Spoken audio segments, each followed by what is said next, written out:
Hi ಎಲ್ಲರಿಗೂ ನಮಸ್ಕಾರ ಸ್ನೇಹಿತರೆ. Welcome to my back our channel. ನೀವು ನೋಡ್ತಾ ಇದ್ರ ಕನ್ನಡ ಜಗತ್ತು ಅಥಣಿ ಚಾನಲ್ ಅನ್ನ. ಇವತ್ತಿನ ಒಂದು ವಿಷಯ ಏನಪ್ಪಾ ಅಂತಂದ್ರೆ ನೋಡ್ತಾ ಇರಬಹುದು, ರೈತರಿಗಾಗಿ ಏನಪ್ಪಾ ಅಂತಂದ್ರೆ ಬೆಳೆ ವಿಮೆ ಒಂದು ಅರ್ಜಿ ಅಥವಾ ಇನ್ಶೂರೆನ್ಸ್ ನ ಒಂದು ಅರ್ಜಿ ಪ್ರಾರಂಭವಾಗಿದೆ. ಹೌದು ಸ್ನೇಹಿತರೆ, ನೋಡ್ತಾ ಇರಬಹುದು ರೈತರೆಲ್ಲ ಒಂದು ಬರ ಪರಿಹಾರ ಹಣ ಏನಪ್ಪಾ ಅಂತಂದ್ರೆ ಈಗಾಗಲೇ ಎಲ್ಲರ ಒಂದು ಬ್ಯಾಂಕ್ ಖಾತೆಗಳಿಗೆ ಹಣ ಜಮಾ ಆಗಿದೆ. ಇನ್ನು ಕೆಲವೊಂದಿಷ್ಟು ರೈತರ ಒಂದು ಬ್ಯಾಂಕ್ ಖಾತೆಗಳಿಗೆ ಹಣ ಜಮಾ ಆಗಿಲ್ಲ. ಅದು ಯಾಕಾಗಿಲ್ಲ ಅಂತ ಈ ಒಂದು ವಿಡಿಯೋದಲ್ಲಿ ತಿಳಿಸೋಣ ಮುಂದೆ. ಅದಕ್ಕೂ ಮೊದಲು ಏನಪ್ಪಾ ಅಂತಂದ್ರೆ ಬೆಳೆ ವಿಮೆ ಏನಪ್ಪಾ ಅಂತಂದ್ರೆ ಮುಂಗಾರುವಿನ ಒಂದು ಇವಾಗ ಅರ್ಜಿ ಪ್ರಾರಂಭವಾಗಿದೆ. ಇನ್ನು ಅರ್ಜಿ ಸಲ್ಲಿಸೋಕೆ ಏನೆಲ್ಲ ಅರ್ಹತೆಗಳು ಬೇಕು ಮತ್ತೆ ದಾಖಲಾತಿಗಳನ್ನ ಏನೆಲ್ಲ ಪಡೆದುಕೊಂಡಿರಬೇಕು, ಹಾಗೆ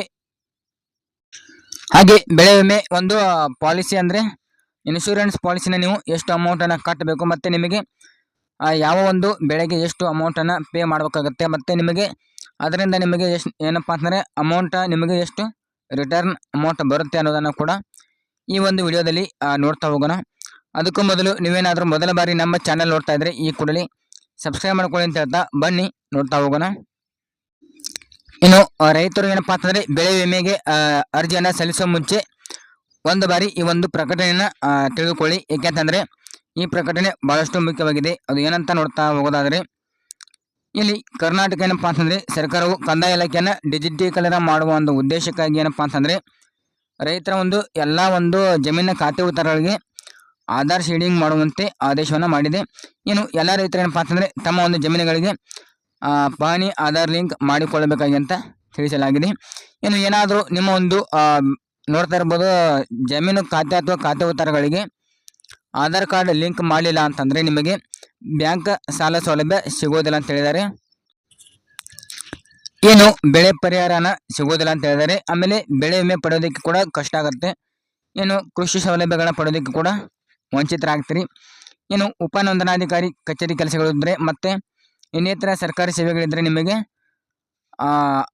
ಸೌಲಭ್ಯ ಸಿಗೋದಿಲ್ಲ ಅಂತ ಕೂಡ ಹೇಳಿದ್ದಾರೆ. ಇನ್ನು ನೋಡ್ತಾ ಇರಬಹುದು ನೀವು ಇಲ್ಲಿ ಇಂಪಾರ್ಟೆಂಟ್ ಡೇಟು 10/6/2024 ಒಳಗಾಗಿ ಎಲ್ಲ ಖಾತೆದಾರರು ಏನಪ್ಪಾ ಅಂತಂದ್ರೆ ಮತ್ತು ಜಂಟಿ ಖಾತೆದಾರರು ನಿಮ್ಮ ಒಂದು ಪಹಣಿಯಲ್ಲಿ ಹೆಸರು ಹೊಂದಿರುವಂಥವ್ರು ಎಲ್ಲರೂ ಏನಪ್ಪಾ ಅಂತಂದ್ರೆ ತಮ್ಮ ಒಂದು ಜಮೀನಿನ ಖಾತೆ ಉತ್ತಾರಗಳಿಗೆ ಆಧಾರ್ ಕಾರ್ಡ್ ಲಿಂಕ್ ಮಾಡಿಕೊಳ್ಳಬೇಕಂತೇಳಿ ತಿಳಿಸಲಾಗಿದೆ. ಇನ್ನು ಆಧಾರ್ ಲಿಂಕ್ ಆಗದ ಒಂದು ಪಕ್ಷದಲ್ಲಿ ಏನಪ್ಪಾ ಅಂತಂದ್ರೆ ನಿಮಗೆ ಈ ಒಂದು ಮೇಲ್ಕಂಡ ಸೌಲಭ್ಯಗಳು ನೀವು ಪಡೆಯೋದಕ್ಕೆ ಆಗೋದಿಲ್ಲ ಅಂತ ಕೂಡ ಹೇಳಿದ್ದಾರೆ.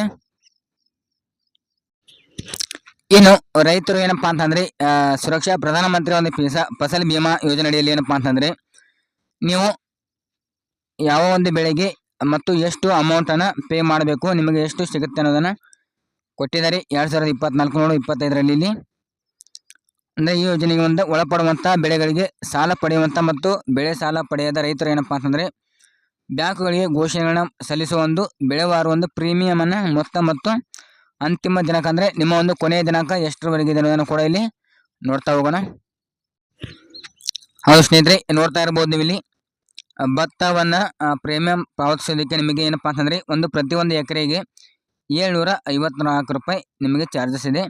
ಅದು ಏನಪ್ಪಾ ಅಂತಂದರೆ 31/7/2024 ಕೊನೆಯ ದಿನಾಂಕವಾಗಿದೆ ಅಂತ ಹೇಳ್ಬೋದು.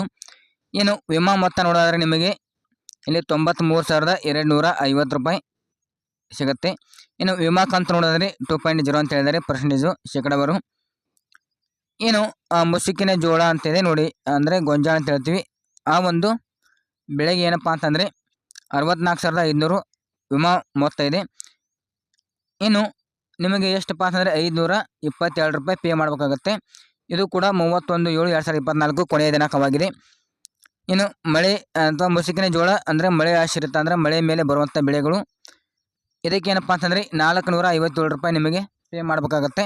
ಇದು ಕೂಡ 31/7/2024 ಕೊನೆಯ ದಿನಾಂಕವಾಗಿದೆ ಅಂತ ಹೇಳ್ಬೋದು. ಇನ್ನು ಜೋಳ ನೀರಾವರಿ ಜೋಳ ಏನಪ್ಪ ಅಂತಂದರೆ ಇಲ್ಲಿ 366 ರೂಪಾಯಿ ನೀವು ಪೇ ಮಾಡಬೇಕಾಗತ್ತೆ.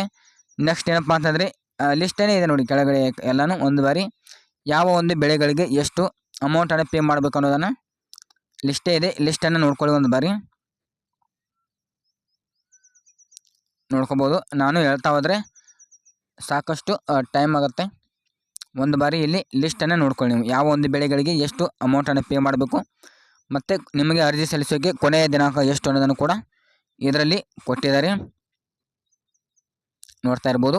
ಇನ್ನು ನಿಮಗೆ ಇದರಲ್ಲಿ ಬೇಕಾಗುವಂಥ ದಾಖಲಾತಿಗಳು ನೋಡೋದಾದರೆ ಬೆಳೆ ಸಾಲವನ್ನು ಪಡೆದಂಥ ರೈತರು ನೋಂದಣಿಗಾಗಿ ಏನಪ್ಪ ಅಂತಂದರೆ ದಾಖಲೆಗಳಾದ ನಿಮ್ಮ ಒಂದು ಜಮೀನಿನ ಖಾತೆ ಹೊತ್ತಾರು, ಆಮೇಲೆ ಆಧಾರ್ ಸಂಖ್ಯೆ ಜೋಡಿಸಿದಂಥ ಒಂದು ಬ್ಯಾಂಕ್ ಖಾತೆ ಬೇಕಾಗುತ್ತೆ. ಇನ್ನು ಪಾಸ್ಬುಕ್ ಮತ್ತು ಆಧಾರ್ ಸಂಖ್ಯೆಯೊಂದಿಗೆ DCC ಬ್ಯಾಂಕ್ ಆಗಿರ್ಬೋದು ಅಥವಾ ಇತರೆ ಬ್ಯಾಂಕ್ಗಳಾಗಿರ್ಬೋದು. ಇನ್ನು ಗ್ರಾಮವನ್ನು ಮತ್ತು CSS ಕೇಂದ್ರಗಳಿಗೆ ಹೋಗಿಬಿಟ್ಟು ನೀವು ಅರ್ಜಿಗಳನ್ನ ಸಲ್ಲಿಸಬಹುದಾಗಿದೆ. ಇನ್ನು ರೈತರು ಏನಪ್ಪ ಅಂತಂದರೆ ನೋಂದಣಿಗಾಗಿ ಕಡ್ಡಾಯವಾಗಿ ನಿಮ್ಮ ಹತ್ರ FIDಯನ್ನು ಇರಲೇಬೇಕಾಗುತ್ತೆ. ಅಂಥವ್ರು ಮಾತ್ರ ಅರ್ಜಿಯನ್ನು ಸಲ್ಲಿಸೋಕ್ಕೆ ಅರ್ಹರಾಗ್ತೀರಿ ಅಂತ ಕೂಡ ಹೇಳಿದರೆ. ಓಕೆ, ನೋಡಿದ್ರಲ್ಲ ಸ್ನೇಹಿತರೆ, ನಿಮಗೆ ಎಷ್ಟು ಅಮೌಂಟ್ ಬರುತ್ತೆ ಮತ್ತು ಪ್ರೀಮಿಯನ್ನ ಎಷ್ಟು ಕಟ್ಟಬೇಕು ಅನ್ನೋದನ್ನು ಈ ಒಂದು ವಿಡಿಯೋದಲ್ಲಿ ನಿಮಗೆ ಅರ್ಥ ಆಯಿತು ಅಂತ ಅನ್ಕೋತೀನಿ. ಹಾಗೆ ಈ ವಿಡಿಯೋ ನಿಮಗೆ ಇಷ್ಟ ಆದರೆ ಲೈಕ್ ಮಾಡಿ, ಹಾಗೆ ಕಮೆಂಟ್ ಮಾಡಿ, ಶೇರ್ ಮಾಡಿ ಅಂತ ಹೇಳ್ತಾ ಈ ಒಂದು ವಿಡಿಯೋನ ಇಲ್ಲಿಗೆ ಎಂಡ್ ಮಾಡ್ತಾ ಇದ್ದೀನಿ.